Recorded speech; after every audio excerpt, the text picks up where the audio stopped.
In today's lesson, we'll be learning about midpoints and diagonals in quadrilaterals. In a previous lesson, we discussed that a midpoint is the point that divides a line segment into two equal segments. Below, you can see a line segment. I'm going to be constructing a midpoint. I can indicate that that is midpoint with these symbols. A diagonal is a line segment that goes from one vertex to another, but it is not an edge.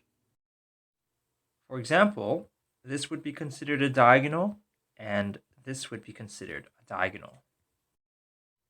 In this quadrilateral, I'm going to be constructing midpoints here, here, here, and here.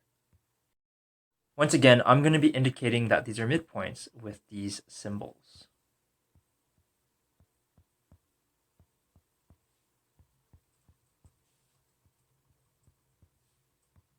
Next, I'm going to connect these midpoints. It turns out this angle is 62 degrees. This is also 62 degrees. Meanwhile, this is 118 degrees, and this is also 118 degrees. Take a close look at these angles. You'll notice that angles across from one another are equal. So these angles are equal while these angles are equal as well. We have seen this situation before. If you have a quadrilateral whose interior angles are equal across from one another, that automatically makes this quadrilateral a parallelogram. This side would be parallel to this side, while this side would be parallel to that side. Let's take a look at another quadrilateral to see if this pattern is true or not. I'm going to begin by constructing midpoints in this quadrilateral. I'm going to be indicating that these are midpoints with these symbols.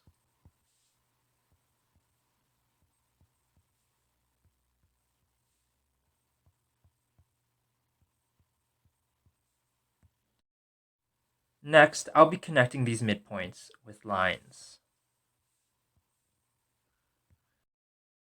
It turns out this interior angle is 81 degrees. This is also 81 degrees. Meanwhile, this is 99 degrees, and this is also 99 degrees.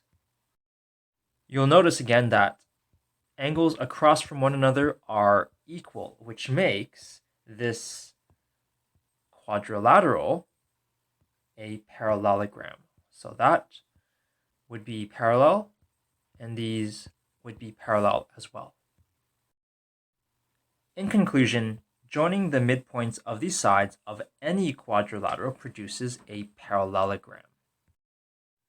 In this diagram, we have a parallelogram. I'm going to emphasize that with these symbols on the sides. Next, I'm going to be constructing a diagonal, one over here and one over here. Using a ruler, I'm going to measure this distance from here to here. That is 4.3 units. Again, I'm going to be using a ruler to measure this distance. Again, that is also 4.3 units. Now, over here, I'm going to measure that with a ruler, and that turns out to be about 2.9. Meanwhile, this distance happens to be 2.9 as well. Take a close look at these numbers. You'll notice that these diagonals actually cut each other in half. We'll have to take a look at another parallelogram to see if this relationship holds true. In this diagram, we have another parallelogram. I'm going to emphasize that with these symbols on the sides.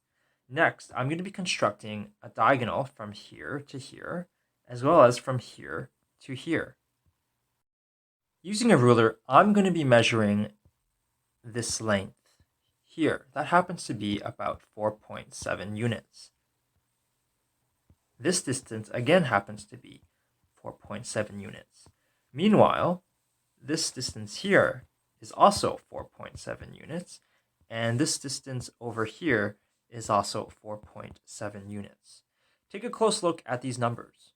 You'll notice that, again, the diagonals cut each other in half. In conclusion, The diagonals of a parallelogram bisect each other, which is another way of saying they cut each other in half. Take a close look at this diagram. These symbols indicate that this length is equal to this length. Meanwhile, these symbols indicate that this length is equal to this length.